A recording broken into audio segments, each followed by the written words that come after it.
لا حول ولا قوة إلا بالله العلي العظيم. أعوذ بالله السميع العليم من الشيطان اللعين الرجيم. بسم الله الرحمن الرحيم. الحمد لله رب العالمين، والصلاة والسلام والتحية والإكرام على الرسول الأنام سيدنا ونبينا مولانا أبي القاسم محمد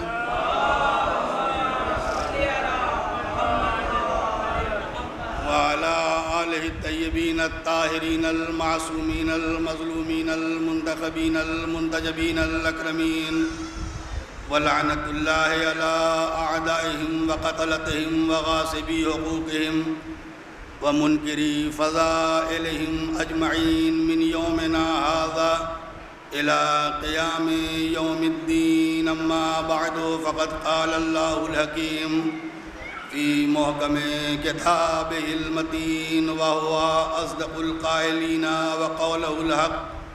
بسم الله الرحمن الرحيم.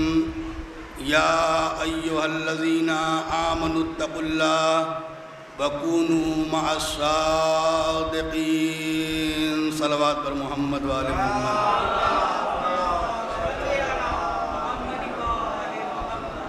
عزیزان ایمان،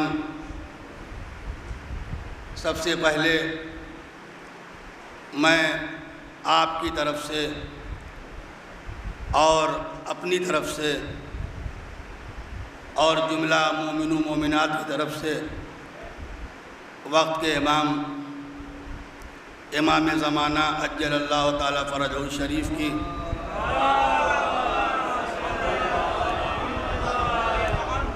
بارگاہ میں تعزیت اور تسلیت عرض کرتا ہوں. مولا آپ کو آپ کے جد رسول اللہ کا پرسہ، آپ کو آپ کے جد امام حسن مجتبیٰ کا پرسہ. عزیزوں، آج کی تاریخ قیامت کی تاریخ ہے. آج دو مناسبتیں ہیں. ایک مناسبت یہ ہے کہ آج کی تاریخ میں کائنات کے رسول نے اس دنیا سے پردہ فرمایا، اور ہمارے اور آپ کے دوسرے امام حسن مجتبیٰ کو آج کی تاریخ میں زہر دغا سے شہید کیا گیا. باختلاف روایت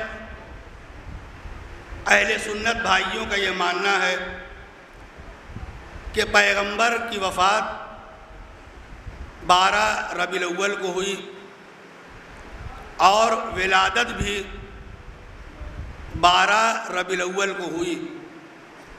ہمارا یہ ماننا ہے کہ پیغمبر کی ولادت 17 ربیع الاول کو ہوئی اور وفات یا شہادت 28 رجب 28 صفر سن 11 ہجری کو ہوئی. 28 صفر سن 11 ہجری کو پیغمبر نے دنیا سے پردہ کیا.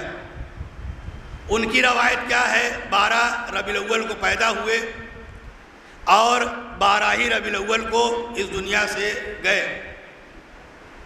تو ایک بات کہنے کو جی چاہتا ہے کہ نبی وہ ہوتا ہے کہ جو نہ 12 کے بغیر آتا ہے،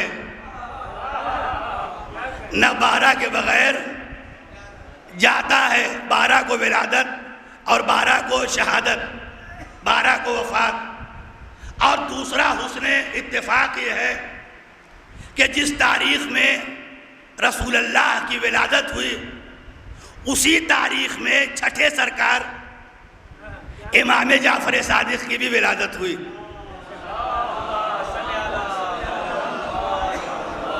جس تاریخ میں رسول اللہ کی ولادت ہوئی، اسی تاریخ میں چھٹے سرکار کی بھی ولادت ہوئی.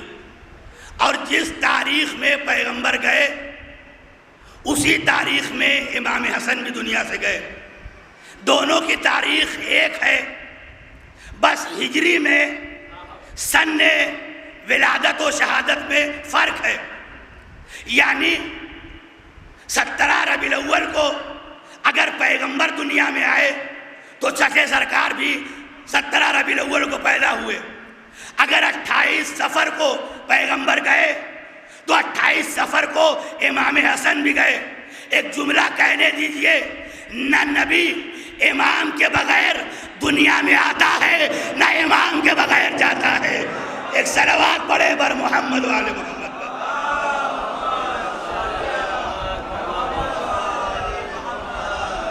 معذرت دیکھیے ذہن سے نکل گیا، لوکنت لسانی تھی جس کی بنیاد پہ میرے زبان سے بہرحال نکل گیا. قرآن مجید میں ارشاد رب العزت ہو رہا ہے، یا ایھا الذین آمنوا اتقوا اللہ وکونوا مع الصادقین.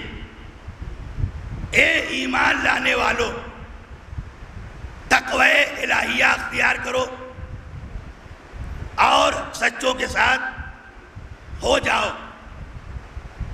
قرآن مجید کا صاف صاف یہ اعلان ہے کہ اگر سچوں کے ساتھ ہونا ہے تو پہلا کام جو کرنا پڑے گا وہ کیا کرنا پڑے گا؟ تقوی الہی اختیار کرنا پڑے گا. اور تقوی اس وقت تک نہیں آ سکتا جب تک ایمان نہ آئے. اور کیجئے گا اظہار ایمان. دیکھیے میں کہاں آپ کو لے جا رہا ہوں.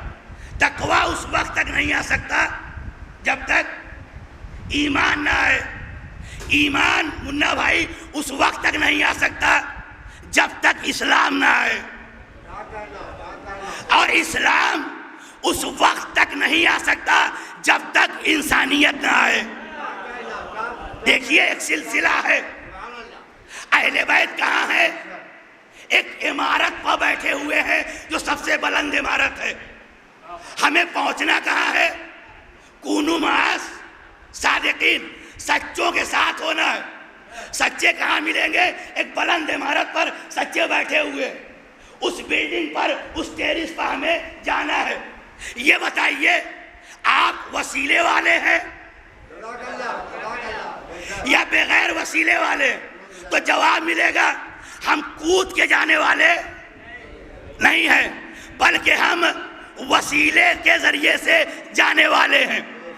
اب وسیلہ کیا ہے؟ ہمیں جانا ہے اہل بیت تک، ہمیں پہنچنا ہے سچوں تک.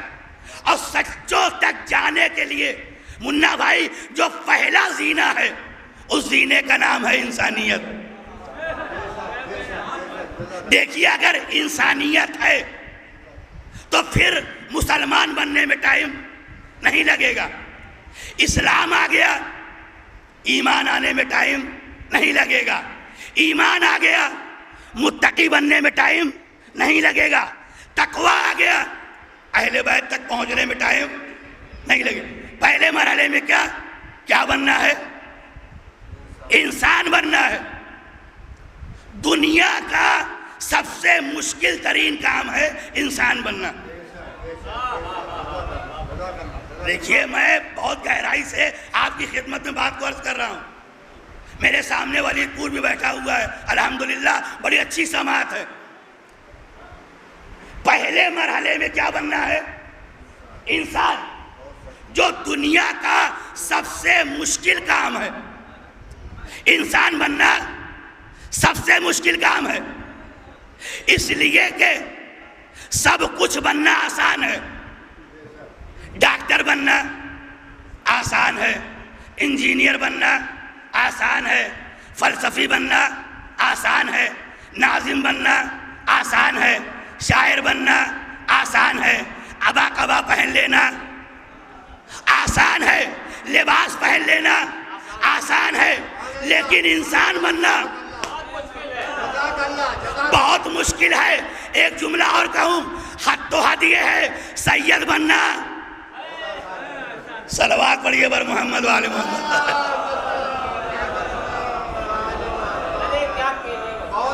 سید بننا بہت آسان ہے، نسخہ میں دے رہا ہوں۔ گاؤں چھوڑو،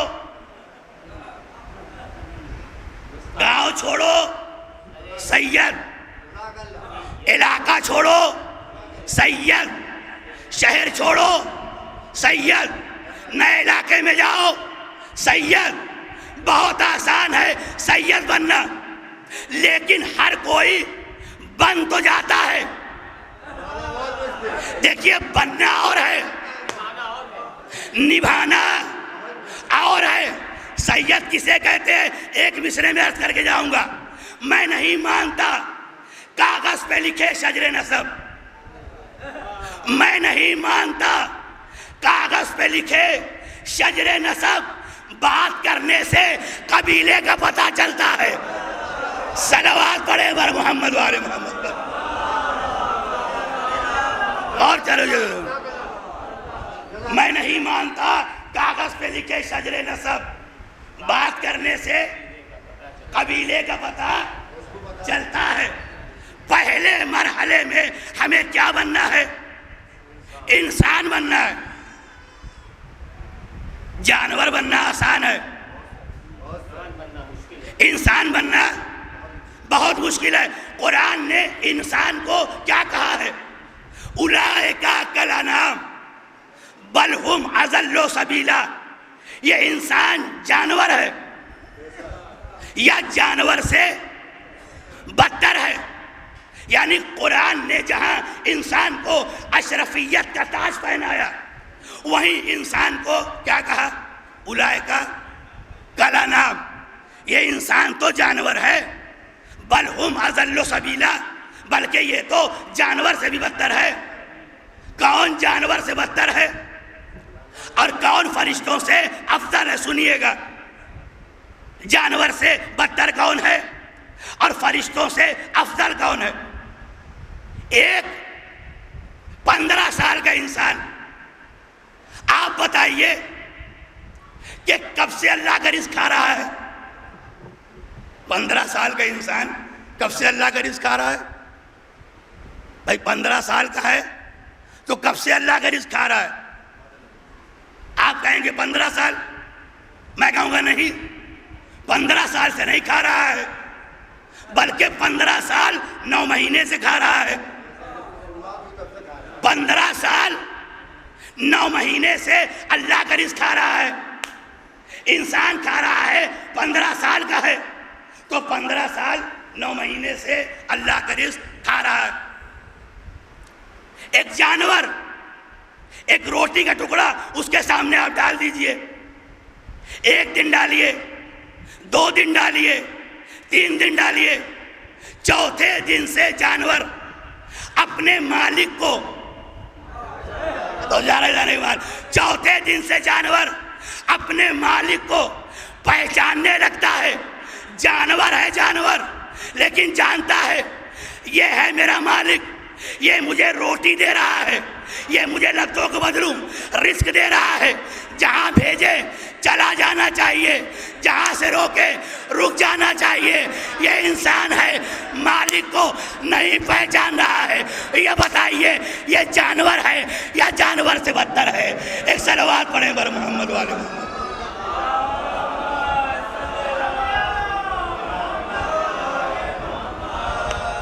اور کریے گا عزیزان ایمان،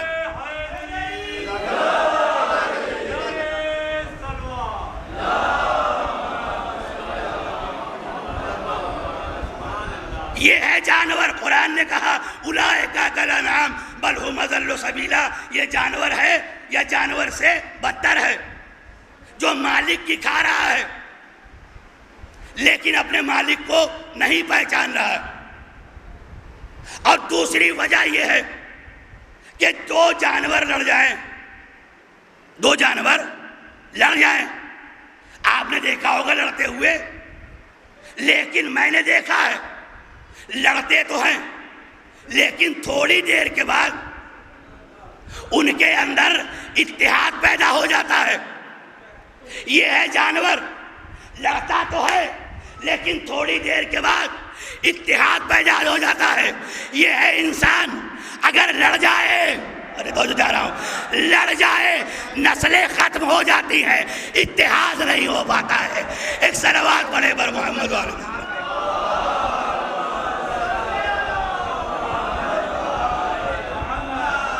اس کے بعد کیا کہیں گے؟ ہم کیا ہے؟ اشرف مخلوقات ہیں۔ سب سے کٹھن کام، سب سے مشکل کام کیا ہے؟ انسان بننا ہے۔ اگر انسانیت آ گئی تو پھر مسلمان بننے میں ٹائم نہیں لگے گا۔ جناب لقمان سے ان کے مالک نے کہا، لقمان ایک جانور ذبح کرو اور جانور کے جسم کا سب سے اچھا حصہ لے کر آؤ۔ جناب لقمان نے جانور ذبح کیا، مالک کے سامنے دو چیز لا کے رکھ دی، کیا؟ دل اور زبان۔ کہا سر یہ انسان باڈی کا سب سے اچھا حصہ ہے۔ مالک نے لیا، کھا لیا۔ کیا لائے تھے؟ دل اور زبان۔ 1 سال کا وقت گزرا، مالک نے کہا ایک جانور ذبح کرو اور جانور کے جسم کا سب سے برا حصہ لے کے آؤ۔ برا حصہ جب کہا تب بھی کیا لائے؟ دل اور زبان۔ اب مالک نے کہا لقمان جب میں نے کہا اچھا حصہ لاؤ تو تم لائے دل اور زبان، جب میں نے کہا برا حصہ لاؤ تو تم لائے دل اور زبان۔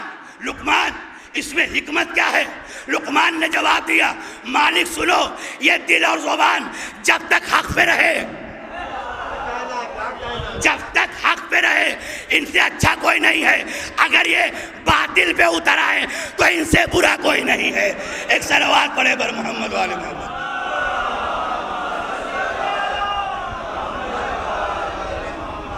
عزیزان ایمان، انسان بننا بہت مشکل ہے۔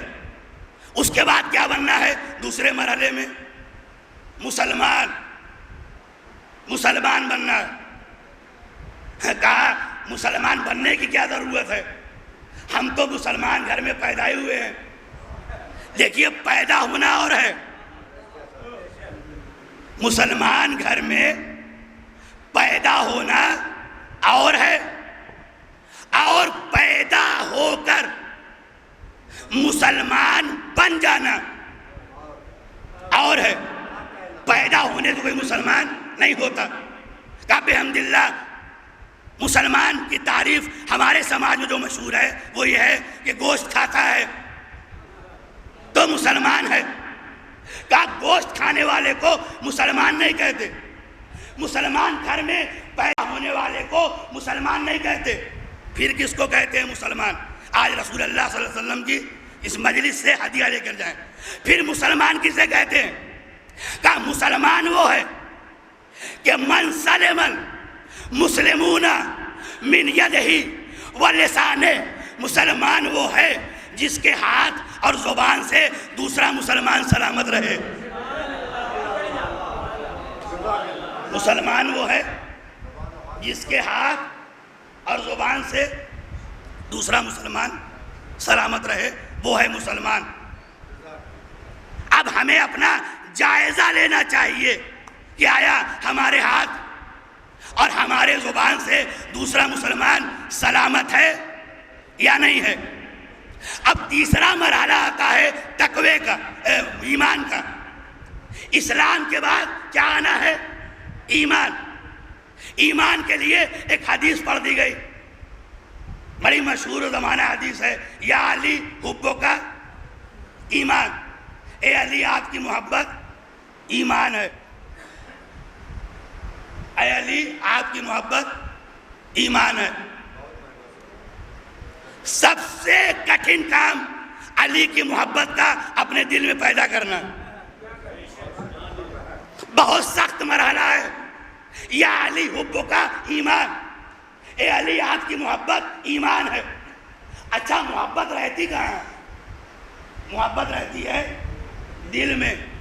ظاہر کہاں سے ہوتی ہے؟ زبان سے۔ دکھتی کہاں ہے؟ آنکھوں میں۔ اب ایک شعر سنیے گا، لانا ہے علی کی محبت کو۔ اب ہمارا عالم کیا ہے؟ لبوں پہ غیبت، بولیے عزیزان ایمان، لبوں پہ غیبت، دلوں میں نفرت، فریبی آنکھیں، مکان غصبی. لبوں پہ غیبت، دلوں میں نفرت، فریبی آنکھیں، مکان غصبی. بلا رہے ہو جسے بتاؤ وہ آ گیا تو کہاں رہے گا. ایک صلوات پڑھے بر محمد و آل محمد.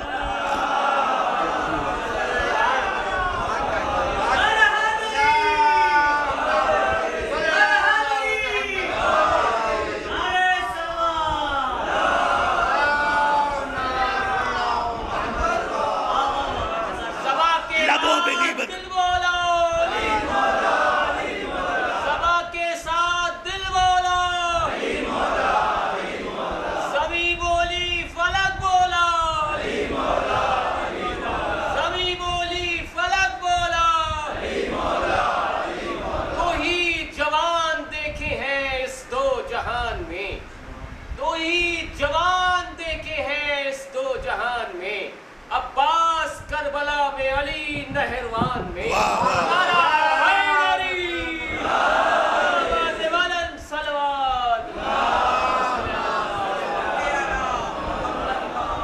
لبوں پہ غیبت، دلوں میں نفرت، فریبی آنکھیں، مکان غصبی. بلا رہے ہو جسے بتاؤ وہ آ گیا تو کہاں رہے گا. دیکھیے علی کی محبت دل میں آنی ہے. اور علی کتنی پاک کا ذات کا نام ہے. اس لیے کہ بھائی سنیے گا، اس لیے کہ علی ہے اپنی ماں کے رحم میں اور ولادت کا وقت قریب آیا. دیکھیے علی کی ذات کا نام ہے. جہاں نجاست ہو وہاں علی آنے کی بات چھوڑ دیجئے. جہاں نجاست ہو وہاں سے علی گزرتے بھی نہیں ہیں. میں دلیل دے کے جاؤں گا. جہاں نجاست ہو وہاں سے علی گزرتے بھی نہیں. فاطمہ بنت اسد کے رحم میں علی ہے. فاطمہ بنت اسد دروازے پہ آئی یا دیوار کے پاس آئی؟ دلیل دے رہا ہوں. فاطمہ بنت اسد دروازے پہ نہیں گئی. کہاں آئی؟ دیوار کے پاس. جانا کہاں سے چاہیے تھا؟ دروازے سے. کہا نہیں، میرے رحم میں طہارت ہے، میں اس نجاست کے مقام سے نہیں گزروں گی.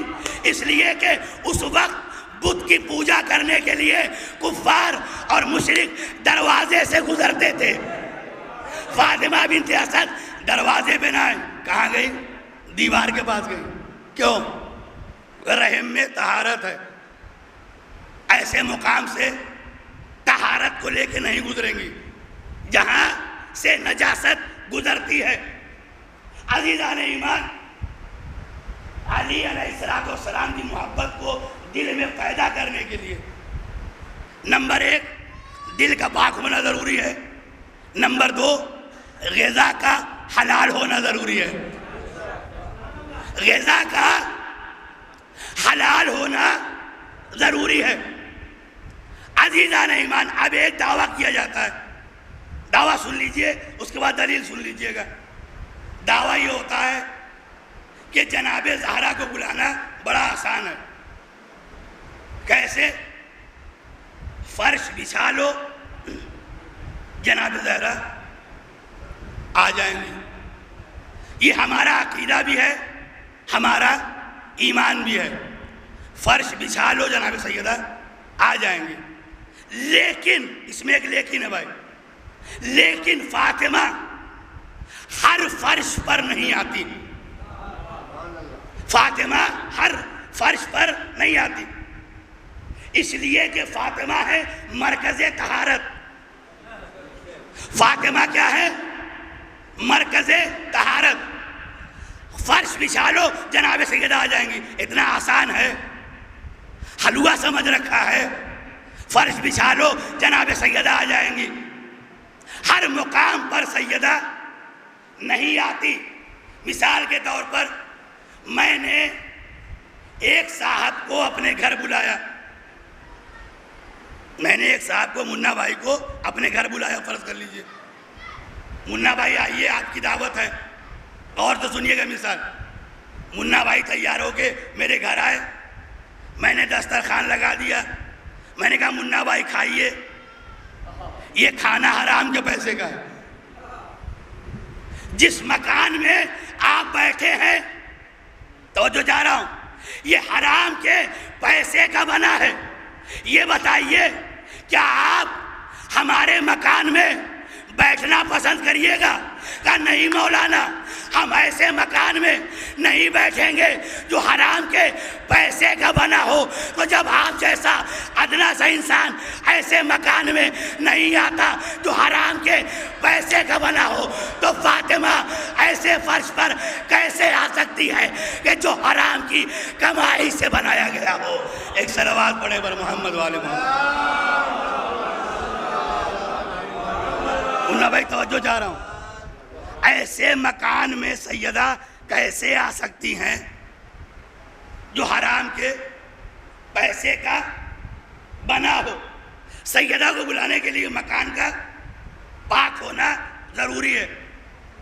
حرام سے اپنی اولاد کو بچانا ضروری ہے. آج لوگ حرام کی کمائی سے, بہت سے لوگ ہیں زیارات پہ جا رہے ہیں. کہاں؟ کربلا. جانے سے پہلے اپنی کمائی کو پاک کرو. جب کمائی پاک ہوگی تب کربلا کی زیارت قبول ہوگی, اہل بیت کی زیارت قبول ہوگی, ورنہ قبول ہونے والی نہیں ہے. دلیل دوں, جناب مقدس اردبیلی کا نام آپ نے سنا ہوگا, مشہور زمانہ واقعہ ہے. ان کے باپ کا نام ہے احمد اردبیلی. ابھی مقدس پیدا نہیں ہوئے. تاریخ کہتی ہے کہ یہ اپنے کھیت میں کام کر رہے تھے. ایک سیب پرنالے سے بہتا ہوا آیا. انہوں نے سیب اٹھایا اور اٹھا کے کھا لیا. جب کھا لیا تو احساس ہوا کہ یہ میں نے کیا کر دیا, مالک کی اجازت کے بغیر میں نے سیب کھا لیا, یہ حرام غذا میرے شکم میں چلی گئی. دیکھیے کبھی کبھی ایسا محسوس ہوتا ہے میرے بھائی کہ گناہ کرنے کے بعد گناہ پر احساس پیدا ہو جاتا ہے. یہ احساس کیا ہے؟ سنیے گا ایک شعر میں, ارتکاب جرم پر جب ٹوک دیتا ہے ضمیر, ارتکاب جرم پر جب ٹوک دیتا ہے ضمیر, در حقیقت یہ امام وقت کی آواز ہے. در حقیقت یہ امام وقت کی آواز ہے. احمد اردبیلی, یہ کیا کر دیا؟ تم نے سیب کھا لیا مالک کی اجازت کے بغیر, جاؤ سیب کو حلال کروا مالک سے. اب یہ پانی کے بہاؤ کی طرف چلے. ایک باغ میں پہنچے, کیا دیکھا؟ اس کی شاخ باہر کو لٹک رہی ہے. انہوں نے اندازہ لگایا کہ سیب اسی باغ سے گرا ہوگا اور میں نے اس کو کھا لیا.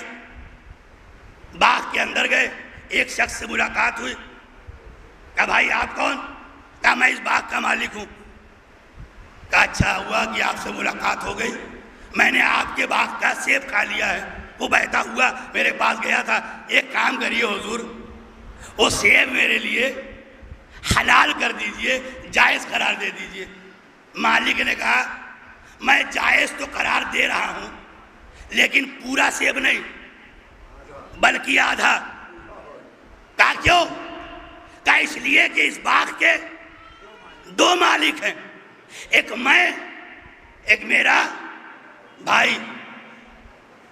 آپ کو اگر آدھا تو میں نے معاف کر دیا ہے, اگر آدھا معاف کرانا ہے تو آپ کو نجف اشرف جانا پڑے گا. اردبیل کہاں اور نجف اشرف کہاں قبلہ؟ آپ کو جانا پڑے گا, جائیے میرے بھائی سے معاف کرائیے. انہوں نے سامان سفر باندھ لیا.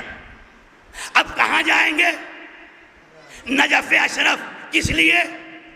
آدھا سے معاف کرانے کے لیے. اب چلے, سامان سفر باندھ لیا.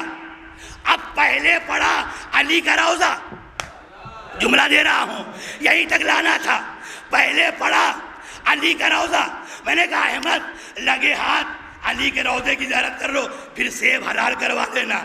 عجب نہیں، احمد آواز دے، جب تک پیٹ میں حرام کا مال رہے گا زیارت قبول ہونے والی نہیں ہے۔ ایک صلوات پڑھے بر محمد والے محمد۔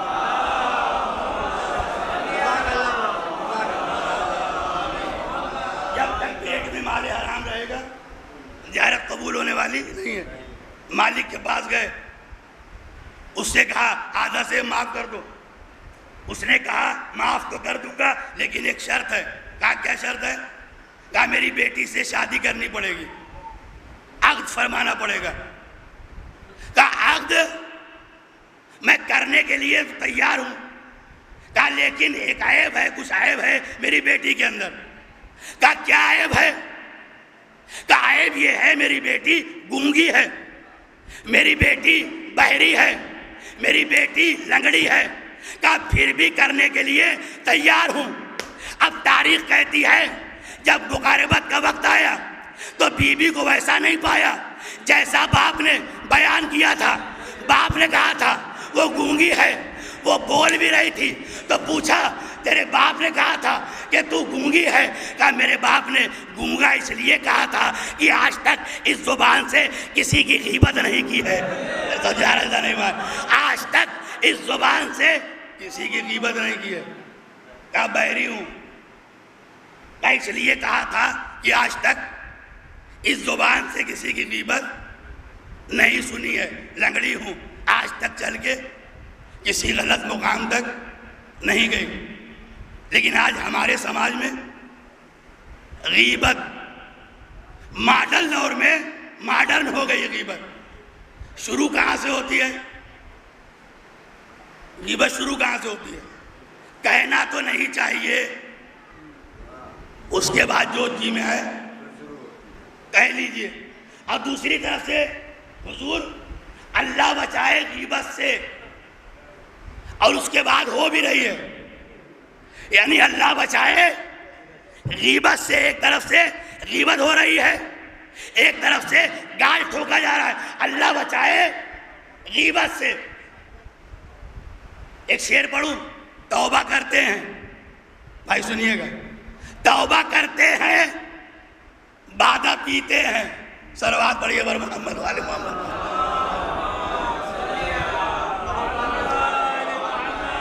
اللہ بچائے غیبت سے، توبہ کرتے ہیں بادہ پیتے ہیں، یہ بھی جاری ہے، یہ بھی جاری ہے۔ صلوات پڑھیے بر محمد والے محمد۔ جو سمجھ گئے ہیں ان کو میرا سبحان اللہ۔ اب کیا بننا ہے؟ متقی بننا۔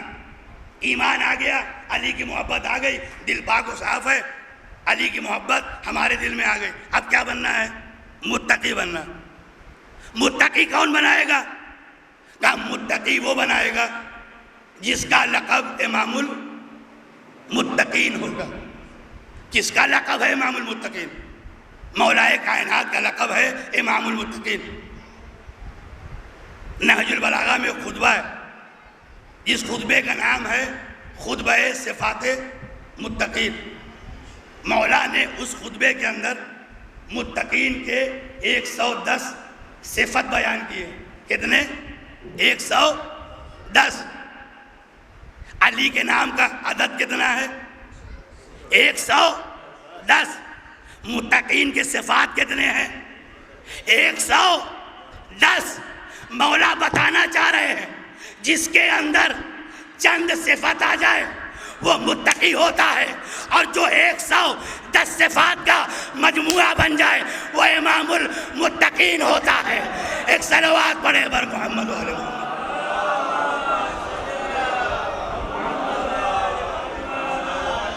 بس عزیزوں، میں نے گفتگو کو اختتام کی منزل سے لے جا رہا ہوں۔ مولا کائنات نے متقین کی صفت بیان کی۔ اما بعد فإن اللہ سبحانہ وتعالی خلق الخلق حین خلقہم غنیا عن طاعتہم۔ جب اللہ نے مخلوقات کو پیدا کیا تو غنیا عن طاعتہم، اطاعت سے بے نیاز تھا۔ وآمنا من معصیتہم، اور گناہوں سے امان میں تھا، لأنہ لا تضرہ معصیت من عصیٰ، اس لیے کہ کسی گنہگار کا گناہ اللہ کو نقصان نہیں پہنچا سکتا، ولا تنفعہ طاعت من اطاع، اور کسی اطاعت گزار کی اطاعت اللہ کو فائدہ نہیں پہنچا سکتی۔ گناہ کرو گے تمہارا نقصان ہے، ہمارا نقصان ہے، اطاعت کریں گے ہمارا فائدہ ہے، اللہ کا فائدہ ہونے والا نہیں ہے۔ فَقَسَمَا بَيْنَهُمْ مَعَاشَهُمْ، اللہ نے روزی روٹی کو انسانوں کے درمیان تقسیم کر دیا، وَوَضَعَ لَهُمْ مِنَ الدُّنْيَا مَوَاضِعَهُمْ، اور اللہ نے انسان کے رہنے کی جگہوں کو دنیا میں معین کر دیا۔ اس کے بعد فرماتے ہیں فَالْمُتَّقُونَ فِيهَا هُمْ أَهْلُ الْفَضَائِلِ، متقی دنیا میں اہل فضائل ہیں۔ متقی کون؟ منطقہم الصواب، جس کا بولنا ثواب ہوتا ہے، ملبسہم الاقتصاد، جس کا پہناوا درمیانی ہوتا ہے، مشیہم التواضع، جس کا چلنا انکساری کے ساتھ ہوتا ہے، غضوا ابصارہم اما حرم اللہ علیہم، متقی ان چیزوں سے اپنی آنکھوں کو بند کر لیتا ہے جو چیزیں دیکھنے کے لیے اللہ نے منع فرمائی ہے، وَوَقَفُوا أَسْمَاعَهُمْ عَلَى الْعِلْمِ النَّافِعِ لَهُمْ، اور متقی اپنے کانوں کو ان باتوں پہ رکھ دیتا ہے جو باتیں اس کے لیے فائدہ مند ہوں۔ اس کے بعد فرماتے ہیں نُزِّلَتْ أَنفُسُهُمْ مِنْهُمْ فِي الْبَلَاءِ، ان کے نفوس بلا اور مصیبت میں ویسے ہوتے ہیں جیسے خوشحالی کے زمانے میں ہوں۔ عزیزوں، یہ متقی ہے جو بلا اور مصیبت میں بھی اللہ کو نہیں بھولتا، اللہ کا شکریہ ادا کرتا رہتا ہے۔ ارباب غم، ارباب عزا، آج اسی کے ایک مصداق، دو مصداق رسول خدا اور امام حسن کی شہادت کی تاریخ ہے۔ تاریخ کہتی ہے رسول اللہ کو بھی زہر دیا گیا اور امام حسن کو بھی زہر دیا گیا۔ رسول اللہ کو جنگ خیبر سے واپسی میں زہر دیا گیا اور امام حسن کو بھی زہر دیا گیا، لیکن دونوں زہر میں زمین آسمان کا فرق تھا۔ رسول اللہ کو جو زہر دیا گیا وہ سلو پوائزن تھا، لیکن امام حسن کو جو زہر دیا گیا وہ لیکوڈ زہر تھا، بہنے والا زہر تھا۔ ایسا زہر تھا کہ اگر دریا میں ڈال دیا جائے ایک قطرہ تو دریا کی ساری مچھلیاں تڑپ تڑپ کے مر جائیں۔ ویسا زہر امام حسن کو دیا گیا۔ جب کائنات کا رسول دنیا سے جانے لگا تو ایک صندوق منگوائی اور منگوانے کے بعد اس میں سے کچھ کفن نکالے اور نکال کے تقسیم کرنا شروع کیا۔ ایک کفن اپنے لیے رکھا، ایک کفن علی کو دیا، ایک کفن سیدہ کو دیا، دو کفن امام حسن کو دیا۔ امام حسین کو کوئی کفن نہیں دیا، امام حسن کو دو کفن دیا۔ ارباب غم، زہرا نے تڑپ کے پوچھا اے بابا حسین کو کفن کیوں نہیں دیا؟ فرمایا زہرا حسین کو کفن نہ ملے گا۔ کہ حسن کو دو کفن کیوں دیا؟ کہ حسن کو دو کفن کی ضرورت پڑے گی۔ اجرکم اللہ، اجرکم اللہ۔ لیجیے عزادارو، امام حسن نے زہر کا پیالہ پی لیا۔ زہر پینے کے بعد امام کا سینہ بالکل گرم ہو گیا۔ روایت کہتی ہے ام فروا کے مکان پر امام حسن پہنچے اور فروا سے کہتے ہیں اے فروا ذرا میرے قاسم کو لاؤ، لا کے میرے سینے پہ سلا دو، میرا قاسم کہاں ہے؟ ام فروا نے قاسم کو اٹھایا، اٹھا کے حسن کے سینے پہ سلایا۔ قاسم چوک کے اٹھے، اے اماں اس گرم بستر پر سلا دیا، اے میرے لال باپ کا سینہ ہے، آخری رات ہے۔ اجرکم اللہ۔ امام حسن نے کہا اے قاسم جاؤ زینب کو خبر کر دو۔ ایک مرتبہ فروا کہتی ہے قاسم کا سن 3 سال کا ہے، یہ کیسے خبر کر پائے گا؟ قاسم کو بلایا اپنے قریب، اپنی زندگی میں قاسم کو یتیم بنانا شروع کیا۔ آستین الٹی، گریبان چاہ کیا، خاک اٹھائی، سر پہ ڈالی، کہا جاؤ قاسم زینب کے دروازے پر کھڑے ہو جانا، کہنا نہیں پڑے گا، زینب دیکھ کے سمجھ جائے گی۔ اجرکم اللہ اجرکم اللہ۔ قاسم زینب کے دروازے پہ آئے، سسکیاں دے دے کر رونے لگے۔ ایک مرتبہ بآواز بلند گریہ کیا۔ جناب زینب نے فضہ کو بھیجا، اے فضہ جاؤ دیکھ کے آؤ یہ کون بچہ رو رہا ہے۔ فضہ آئی، اے زینب قیامت ہو گئی، قاسم آئے ہیں۔ اجرکم اللہ۔ زینب دوڑ کے آئی، قاسم کو دیکھا، قاسم کی حال کو دیکھا، سمجھ گئی کہ قاسم یتیم ہونے والا ہے۔ برقع پہنا، ارے تیز رفتار حسن کے گھر پہ چلی۔ روایت کہہ رہی ہے جب زینب پہنچی تو حسن کو قے آنا شروع ہوئی۔ ارے جگر کے ٹکڑے کٹ کٹ کے لگن میں گرنے لگے۔ کیا کسی نے کہا مولا زینب آ رہی ہے؟ حسن کہتے ہیں چادر لاؤ میرے جگر کے ٹکڑوں پہ ڈالو، زینب نہ دیکھ پائے گی۔ زینب کی نظر پڑی، اے بھیا کہاں کہاں چادر ڈالو گے؟ آج تمہارے جگر کے ٹکڑے کر کربلا میں قاسم کی لاش کے ٹکڑے۔ اجرکم اللہ۔ زینب آئی، حسن کی حالت میں رونے لگی۔ حسن نے وصیتیں کرنا شروع کیا، مجھے ہو سکے تو جنت البقیہ میں نانا کے پہلو میں مجھے دفن کرنا۔ روایت کہتی ہے حسین نے غسل دیا، حسین نے کفن پہنایا، جنازہ چلا۔ ارے جیسے ہی جنازہ قبر رسول کے قریب پہنچا، ایک ملعونہ نے آواز دیا، دیکھتے کیا ہو؟ ارے تیروں کی بارشیں کر دو۔ روایت کہتی ہے تیر چلنے لگے، حسین درمیان میں کھڑے ہو گئے، کہہ رہے تھے نہ مارو نہ مارو میرے بھیا کے جنازے میں تیر نہ مارو، میں جنازہ واپس لے جا رہا ہوں۔ اللہ لعنت اللہ علی القوم الظالمین وسیعلم الذین ظلموا ایام منقلب ینقلبون انا للہ و انا الیہ راجعون۔ پروردگار تجھے واسطہ ہے محمد وآل محمد کا، ہمارے مجلس پڑھنے کو تو اپنی بارگاہ میں قبول فرما۔ اے میرے اللہ، جن لوگوں نے جلوس کا اہتمام کیا ہے پروردگار، ان کی تمام کوششوں کو تو اپنی بارگاہ میں قبول فرما۔ اے میرے اللہ، تجھے واسطہ ہے محمد وآل محمد کا، ہم میں جو بھی بے اولاد ہیں انہیں اولاد نرینہ عطا فرما۔ اے میرے اللہ، باعمل علماء کرام کی حفاظت فرما، مراجع الزام کی حفاظت فرما، امام زمانہ کے ظہور میں تعجیل فرما، ہم سب کا شمار امام کے آوان و انصار میں فرما۔ ربنا تقبل منا انکا انت السمیع العلیم۔ ماتم حسین۔